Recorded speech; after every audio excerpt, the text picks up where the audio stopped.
दोस्तों, मैं सतपाल जांगड़ा आपके अपने YouTube चैनल शिक्षापुर पे आपका हार्दिक स्वागत करता हूं।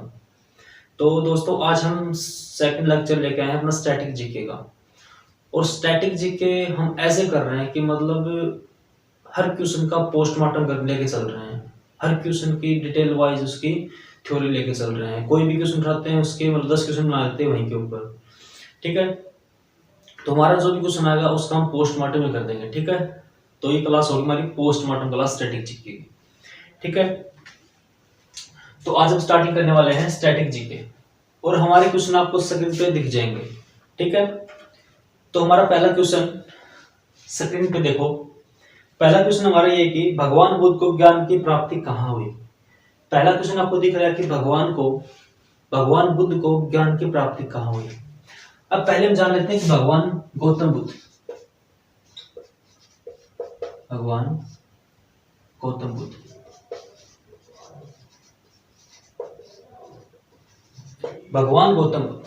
क्वेश्चन में लिख रहा है कि भगवान गौतम बुद्ध को ज्ञान की प्राप्ति कहाँ हुई। तो हम गौतम बुद्ध के बारे में जान लेते हैं कि गौतम बुद्ध कौन थे। ठीक है, देखो सबसे पहले हम जानेंगे इसके अंदर कि गौतम बुद्ध पहले हम बात करेंगे इसके जन्म की। जन्म कई बार पूछा गया है, तो हम इसकी जन्म की बात करते हैं। तो जन्म दोस्तों कब हुआ था इसका? 563 ईसा पूर्व में इसका जन्म हुआ था। ठीक है, कब हुआ था? 563 ईसा पूर्व में इसका जन्म हुआ था। कहां पे हुआ था? लुम्बिनी, नेपाल के अंदर। ठीक है, जन्म कहां हुआ? लुम्बिनी, नेपाल के अंदर। अब इसकी ये हमारा जन्म है।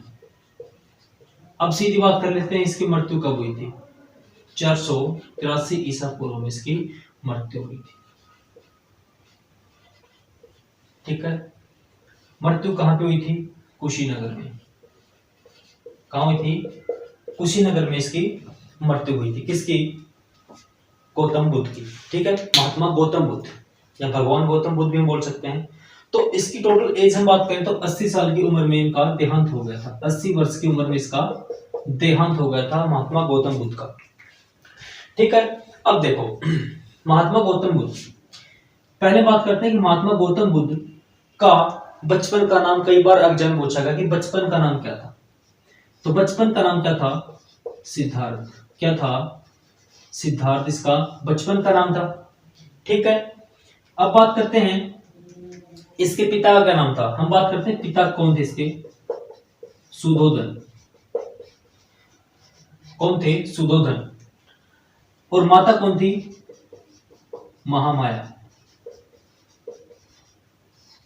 ठीक है, महामाया। हम बात करते हैं इसकी पत्नी कौन थी? यशोधरा। कौन थी? यशोधरा। ठीक है, इसका बेटा कौन था? राहुल था।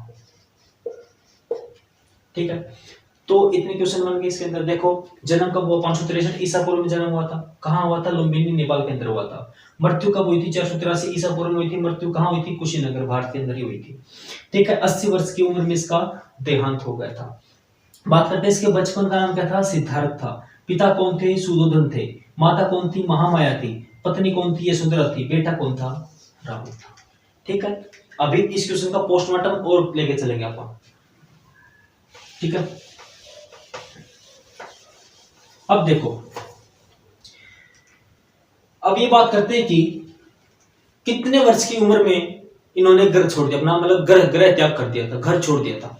तो बात करते हैं 29 वर्ष की उम्र में ग्रह त्याग हो गया था इसका। ग्रह त्याग दिया था। ग्रह त्याग करके सन्यासी बनने चल पड़े थे, सच्चाई की खोज करने। ठीक है, दुखों को देखने की, दुख कैसे आते हैं, क्यों आते हैं मनुष्य के अंदर। ठीक है, तो उनका विश्लेषण करने के लिए गौतम बुद्ध सन्यासी बन गए, ग्रह त्याग कर दिया। ठीक है, अब क्वेश्चन निकलता है कि ग्रह त्याग किया, इस घटना को क्या बोला गया था? ग्रह त्याग करने की घटना क्या थी हमारी? क्या थी?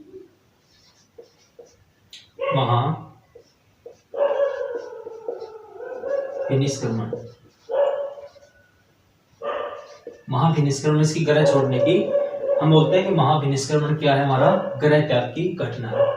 ठीक है, अब बात करते हैं कि इन्होंने उपदेश दिया सबसे पहला। उपदेश कहां दिया था? उपदेश की बात करते हैं। उपदेश दिया इसने सारनाथ के अंदर। कहां दिया था? सारनाथ के अंदर इसने पहला उपदेश दिया। किस भाषा में दिया था? पाली भाषा में। कौन सी भाषा में?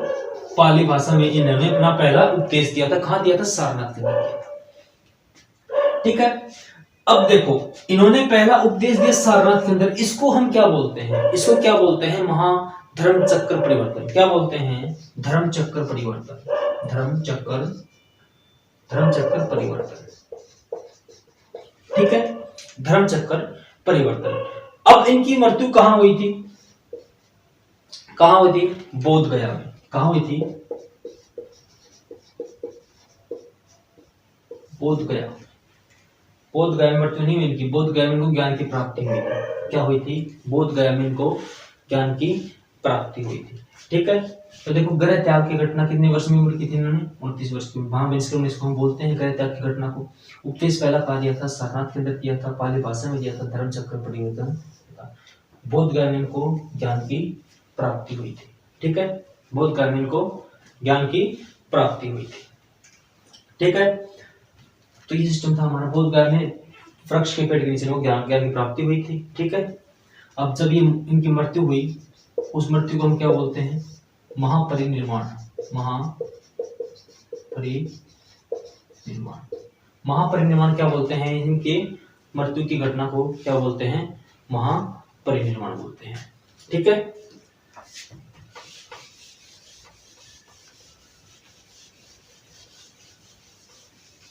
अब देखो नेक्स्ट क्वेश्चन अपना देखो कि आर्य समाज की स्थापना किसने की? आर्य समाज की स्थापना किसने की? अब हम बात करते हैं कि आर्य समाज। सेकंड क्वेश्चन आपको दिख रहा है स्क्रीन के ऊपर कि आर्य समाज की स्थापना किसने की थी? दयानंद सरस्वती ने की थी। किसने की थी? दयानंद सरस्वती ने की थी। ठीक है, कब की थी? अप्रैल 1875 को की थी। अप्रैल 1875 कहां की थी? मुंबई के अंदर की थी। कहां की थी? मुंबई के अंदर की थी। क्योंकि इन्होंने आर्य समाज क्यों बनाया था? ये पंडित ऋषि मुनियों को लेकर चल रहे थे और जो हमारे धर्म थे उनको मतलब बढ़ाने के लिए, उनको फैलाव करने के लिए इन्होंने आर्य समाज की स्थापना की थी। और ये धर्म को अच्छा करने चले, धर्म को फैलाने के लिए इन्होंने आर्य समाज की स्थापना की और अपने साथ ब्राह्मण और ऋषि मुनि को साथ लेके चल पड़े। कौन? दयानंद सरस्वती। ठीक है, अब देखो नेक्स्ट क्वेश्चन देखो अपना, पंजाबी भाषा की लिपि कौन सी है? सेकंड क्वेश्चन, थर्ड क्वेश्चन आपको दिख रहा है कि पंजाबी भाषा की लिपि कौन सी है। अब बात करते हैं लिपि की। पहली बात करते हैं पंजाबी। क्वेश्चन में दिखा पंजाबी की लिपि कौन सी है? बात करते हैं गुरुमुखी। कौन सी है? गुरुमुखी। अब कुछ इंपॉर्टेंट लिपियां जो एग्जाम में पूछ जाती हैं, जैसे पंजाबी। हिंदी की कौन सी हो जाती है हमारी? हिंदी की देवनागरी। कौन सी होती है? देवनागरी। संस्कृत की वैसे कोई भी लिपि नहीं है। संस्कृत की वैसे कोई लिपि नहीं। प्राचीन काल से हम जान सकते हैं कि संस्कृत की लिपि कौन सी थी? ब्राह्मी लिपि थी। कौन सी थी? ब्राह्मी लिपि। ब्राह्मी लिपि दुनिया की सबसे प्राचीन लिपि है। तो क्वेश्चन आ जाए कि दुनिया की सबसे प्राचीन लिपि कौन सी? अपनी ब्राह्मी लिपि है। कौन सी है? ब्राह्मी लिपि है। और ये क्या थी? ये बाएं से दाएं लिखी जाती थी। बाएं से दाएं। बाएं से दाएं लिखने वाली लिपि कौन सी है? ब्राह्मी लिपि है। सबसे प्राचीन लिपि कौन सी है? ब्राह्मी लिपि है। सबसे प्राचीन भाषा कौन सी है? संस्कृत है। ठीक है, ये होगी हमारी संस्कृत की होगी। उर्दू जो लिपि होती, उर्दू जो होती है वो दाएं से बाएं लिखी जाती है। कौन सी होती है? दाएं से बाएं लिखी जाती है। ठीक है, दाएं से बाएं लिखी जाती है। प्राचीन लिपि कौन सी है? ब्राह्मी लिपि है। ठीक है, अब हमारा 4 नंबर वाला क्वेश्चन देखो। फोर्थ क्वेश्चन देखो। फोर्थ क्वेश्चन में क्या लिख रखा है कि भारत की मुख्य भूमि का दक्षिणतम पॉइंट कौन सा है? भारत की जो सीमा है उसका दक्षिणतम पॉइंट कौन सा है? दक्षिणतम पॉइंट कौन सा है? देखो क्वेश्चन में लिख रखा है कि दक्षिणतम पॉइंट। अब देखो ये हमारा भारत है। ठीक है, ये हमारा क्या है? भारत है। अब देखो दक्षिणतम पॉइंट कौन सा? अपना इंदिरा पॉइंट। कौन सा है? इंदिरा पॉइंट। उत्तरी पॉइंट कौन सा है? अपना दक्षिण पॉइंट हो गया, दक्षिणतम पॉइंट। उत्तरी पॉइंट कौन सा है? इंदिरा पोल। इंदिरा कोल, ठीक है, उत्तरी, ठीक है। पूर्वी कौन सा अपना, किबिथु, किबिथु कहाँ है, अरुणाचल प्रदेश में, कौन सा है, अरुणाचल प्रदेश है। एंड पश्चिम में कौन सा है, गोहट, कौन सा है, गोहट, गोहट कहाँ पे है, सरकरी गुजरात में, सरकरी गुजरात में, ठीक है। उत्तरी पॉइंट जो हमारा इंदिरा पॉइंट है, ये एक अंडमान निकोबार द्वीप समूह जो हमारा केंद्र शासित प्रदेश है उसका एक छोटा सा गांव है, जो 2004 के अंदर जो बाढ़ आई थी उसके अंदर लगभग ये गांव डूब चुका है। कौन सा, इंदिरा पॉइंट एक गांव है, कोई भी ऐसे नहीं कि कोई नीचे जाके ऐसे पॉइंट बना दिया, ये सिस्टम नहीं है। इंदिरा पॉइंट एक गांव है अंडमान एंड निकोबार द्वीप समूह के अंदर। क्या है हमारा, ये एक गांव है जो 2004 के अंदर बाढ़ आने से डूब गया था। अब थोड़ा बहुत बचा हुआ है, थोड़े बहुत परिवार यहाँ पे रहते हैं, पर सबसे दक्षिण पॉइंट कौन सा है, इंदिरा पॉइंट कहाँ पे है, तमिलनाडु के अंदर, कहाँ पे है, तमिलनाडु के पास, तमिलनाडु के पास है, तमिलनाडु, ये हमारा कहाँ पे है, जम्मू कश्मीर, अरुणाचल प्रदेश, ये ठीक है। अब क्वेश्चन निकालते हैं कि उत्तरी इंदिरा कोल से इंदिरा पॉइंट की दूरी, इंदिरा कोल से इंदिरा पॉइंट की दूरी, उत्तरी पॉइंट से दक्षिणतम पॉइंट की दूरी कितनी है, याद रखना 3214 किलोमीटर, 3214 किलोमीटर हमारी इंदिरा पॉइंट से इंदिरा कोल तक की दूरी है, उत्तरी पॉइंट से दक्षिणतम पॉइंट की अपनी दूरी है। अब बात करते हैं पूर्वी पॉइंट से पश्चिम पॉइंट, किबिथु से गोहट से कितनी है अपनी, 29-33 किलोमीटर, ठीक है, कितनी है, 29 से 33 किलोमीटर। अब बात करते हैं कि अपने पूरे भारत की जो जोग्राफिकल बाउंड्री है, अपनी भौगोलिक जो बाउंड्री है उसकी दूरी कितनी है, कितनी लंबाई उसकी, 15,200 किलोमीटर, कितनी है, याद रखना 15,200 किलोमीटर, ठीक है, 15,200 किलोमीटर। अब बात करते हैं कि सब समुद्री पॉइंट जो अपना भी समुद्री जो लंबाई है भौगोलिक अपने, उसकी लंबाई कितनी है हमारी, 7,517 किलोमीटर इसकी लंबाई है, ठीक है। सबसे ज्यादा लंबाई किसकी है, गुजरात की है, सबसे ज्यादा बाउंड्री किसकी है, समुद्री गुजरात की है, ठीक है। और जो अपने देश हैं, जैसे हमारा पश्चिम साइड में कौन सा हमारा पाकिस्तान है, और ऊपर से अफगानिस्तान है, ठीक है, इस साइड में नेपाल है, भूटान है, ठीक है, ऊपर तिब्बत, चीन, ये है, ठीक है, याद रखना है अपने पड़ोसी देश हैं। तो ये था हमारा क्या, इस क्वेश्चन का पोस्टमार्टम, ठीक है। अब हमारे नेक्स्ट क्वेश्चन आएंगे बोर्ड के ऊपर, देखो आप अपना नेक्स्ट क्वेश्चन क्या आया है कि भारत में सबसे पहले सूर्य कौन से राज्य में निकलता है। आपको क्वेश्चन दिख रहा होगा, क्वेश्चन नंबर 5 कि भारत में सबसे पहले सूर्य किस राज्य में निकलता है, सबसे पहले सूर्य किस राज्य में निकलता है, तो कहां निकलता है, अरुणाचल प्रदेश में निकलता है, कहां निकलता है, अरुणाचल प्रदेश के अंदर, अरुणाचल प्रदेश। तो अरुणाचल प्रदेश, अरुणा का मतलब क्या होता है, अरुणा का मतलब होता है सूर्य, चल का मतलब क्या होता है, उदय, तो सूर्य उदय का राज्य, तो इसी के नाम पे रखा गया था अरुणाचल प्रदेश, सूर्य उदय होने वाला सबसे पहला राज्य कौन सा अपना, अरुणाचल प्रदेश। अब बात करते हैं वर्ल्ड के अंदर सबसे पहले सूर्य किस देश के अंदर निकलता है, जापान के अंदर निकलता है, तो उगते हुए सूर्य का देश कौन सा हमारा, जापान है।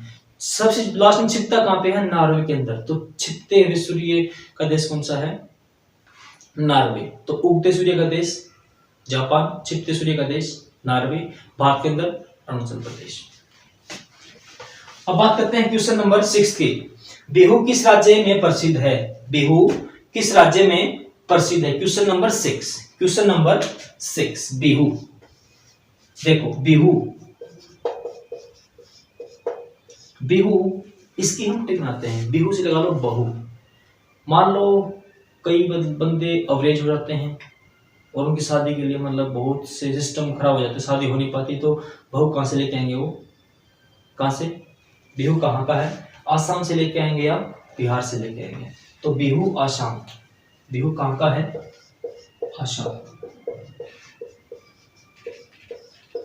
ठीक है, बिहू कहाँ का है, आसाम का है, बिहू आसाम का है। आज शाम को बहू आ जाएगी हमारे घर के ऊपर। ठीक है, बिहू हो जाएगा। इसके बाद और बात करते हैं, बिहू के बाद कौन सा है अपना, देखो लावणी कहाँ का है, महाराष्ट्र का है। लावणी कहाँ का है, महाराष्ट्र का है। ठीक है, लावणी हो गया। अब बात करते हैं क्वेश्चन नंबर 7 की। बिहू कहाँ का है, आसाम का है। क्वेश्चन नंबर 7 देखो, क्वेश्चन नंबर 7 कौन सा अपना, 7 क्वेश्चन क्या बोल रहा है अपना कि विटामिन, किस विटामिन में आंवले की मात्रा प्रचुर मात्रा में होती है, किस आंवले की मात्रा किस विटामिन में ज्यादा होती है। ठीक है, तो देखो आंवले की प्रचुर मात्रा के अंदर कौन सा विटामिन होता है, विटामिन सी। अब बात करते हैं विटामिन के ऊपर, अब बात करते हैं विटामिन के ऊपर। अब बात करते हैं विटामिन की खोज किसने की। पहले बात करते हैं खोज किसने की थी, फंक ने की थी। किसने की थी, फंक ने। कब की थी, 1912 के अंदर की थी विटामिन की खोज। अब बात करते हैं विटामिन कौन कौन से हैं। विटामिन कौन कौन से देखो, पहले vitamin A, B, C, D, E, K. ठीक है, vitamin B, C, A, B, C, D, E, K,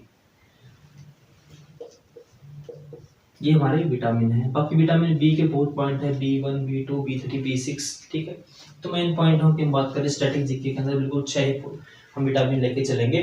ठीक है, इनको याद करने का तरीका है, इनके रासायनिक नाम क्या है, देखो रथ एक टॉफी है। ये ट्रिक तो आपको बहुत पुरानी लगी होगी, रथ एक टॉफी है। बाकी सबसे बेस्ट ट्रिक है याद करने की, रथ से क्या करेंगे, देखो रथ एक टॉफी है, रथ एक टॉफी है। आर से करेंगे रेटिनॉल, रेटिनॉल, आर से करेंगे रेटिनॉल, थ से करेंगे थायमीन, थ से करेंगे थायमीन, एस से करेंगे एस्कॉर्बिकमल, एस्कॉर्बिकमल, कैसे करेंगे कैलेस्ट्रॉल, कैलेस्ट्रॉल, ऐसे करेंगे टेकोफ्रोल, अब से करेंगे फ्लक्विन, फ्लक्विन, फ्लक्विनिन। ठीक है, ये थे इनके रासायनिक नाम। इनसे बीमारी कौन कौन सी होती है, देखो बीमारी की याद करेंगे, रतौंधी होती है, आर से ही कर लो रतौंधी। बी से हो जाएगी, बी से ही नाम है बेरी बेरी। ठीक है, बेरी बेरी। सी से क्या हो जाएगा, सी से नाम है स्कर्वी, स्कर्वी। डी से क्या होता है हमारा रिकेटस, रिकेटस। ई से क्या होता है बांझपन। के से क्या होता है रक्त का थक्का, रक्त का थक्का। ये था विटामिन। ठीक है, स्टैटिक जीके में हम यही लेवल लेके चल रहे हैं। क्वेश्चन का पोस्टमार्टम थोड़ा हो जाए।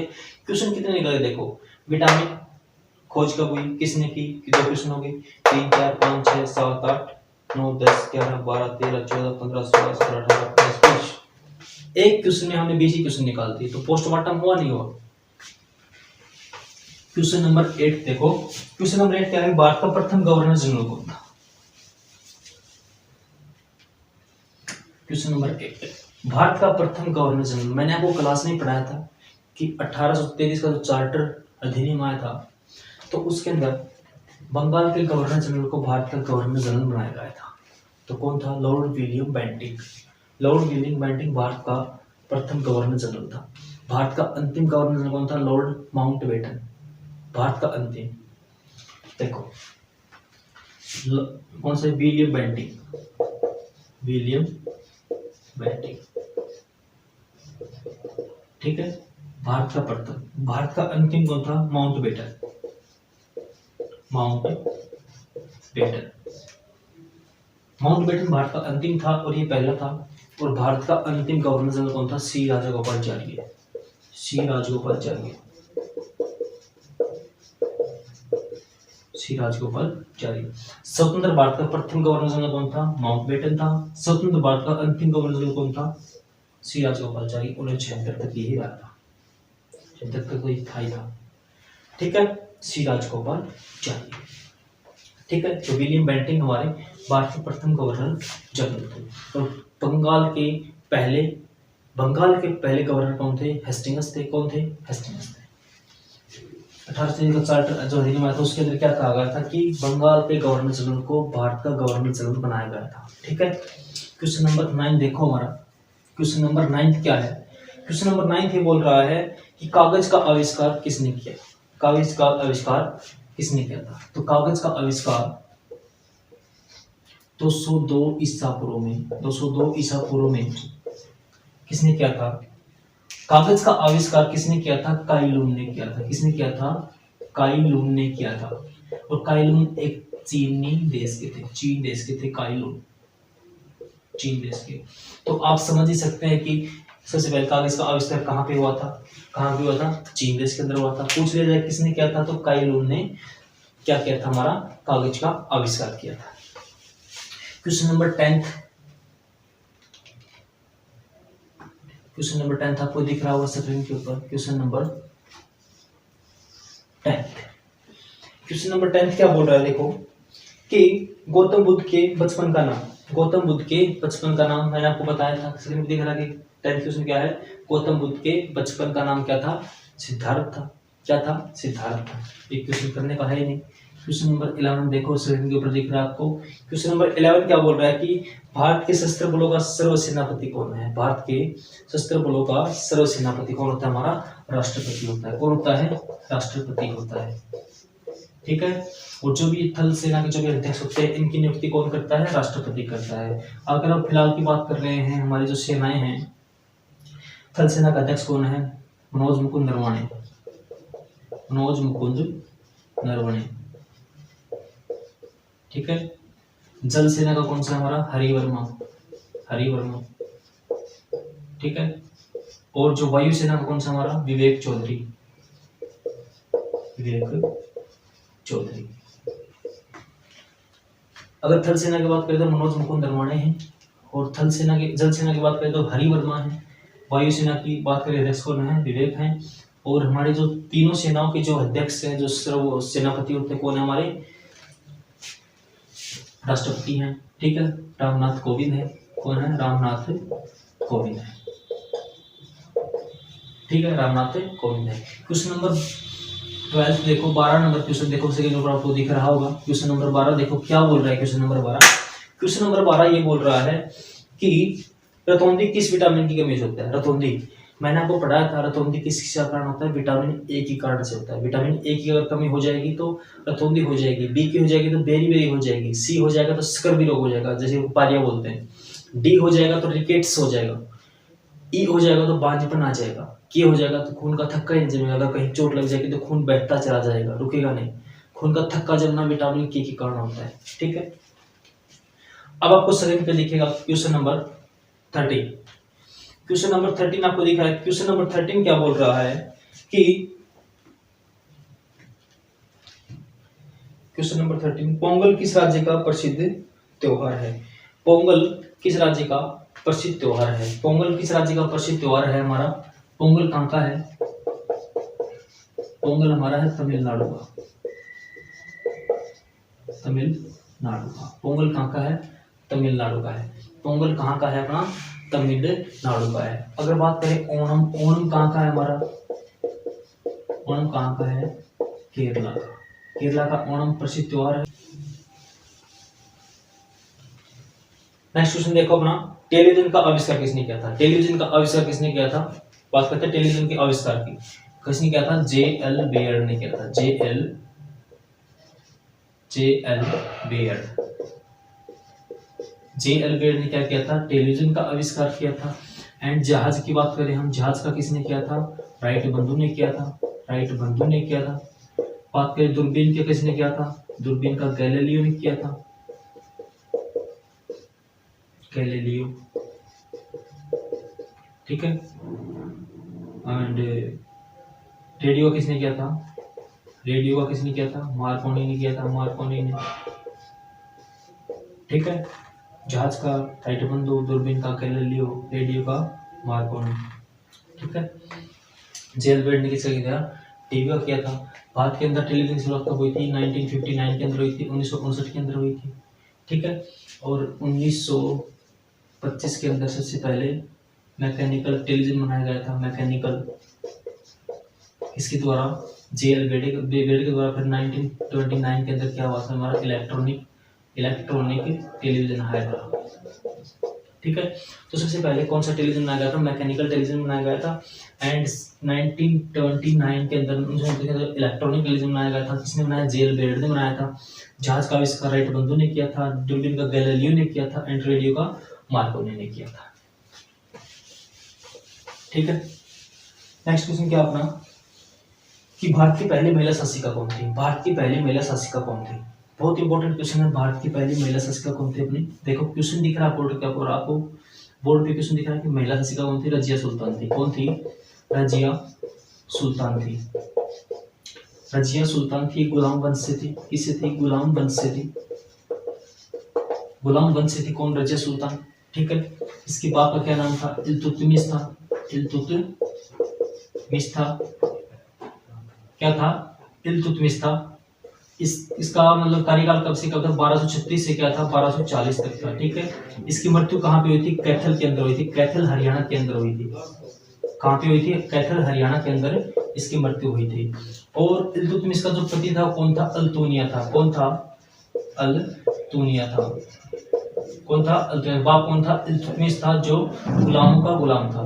ठीक है, किससे था, गुलाम वंश था। रजिया सुल्तान की जो कार्यकाल था 1236 से 1240, की मृत्यु कहाँ हुई थी, कब हुई थी, 1240 में इसकी मृत्यु हुई थी। कब हुई थी, 1240 के अंदर हुई थी। इसका मकबरा कहाँ पे है, दिल्ली के अंदर इसका मकबरा है। ये थी हमारी रजिया सुल्तान।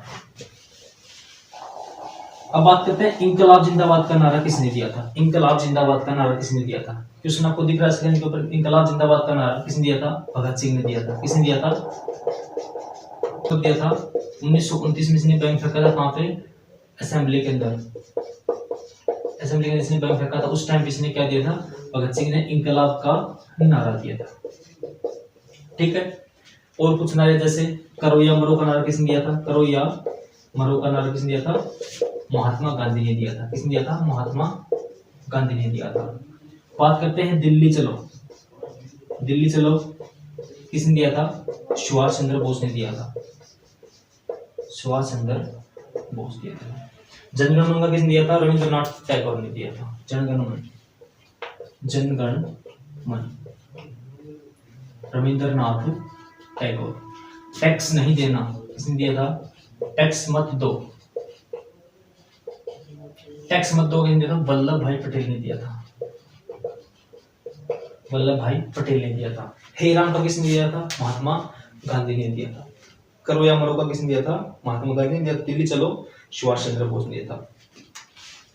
स्वराज मेरा जन्मसिद्ध अधिकार है किसने दिया था, क्या बात करते हैं, स्वराज मेरा जन्मसिद्ध अधिकार है, बाल गंगाधर तिलक। स्वराज मेरा जन्मसिद्ध अधिकार है किसने दिया था, बाल गंगाधर तिलक ने दिया था।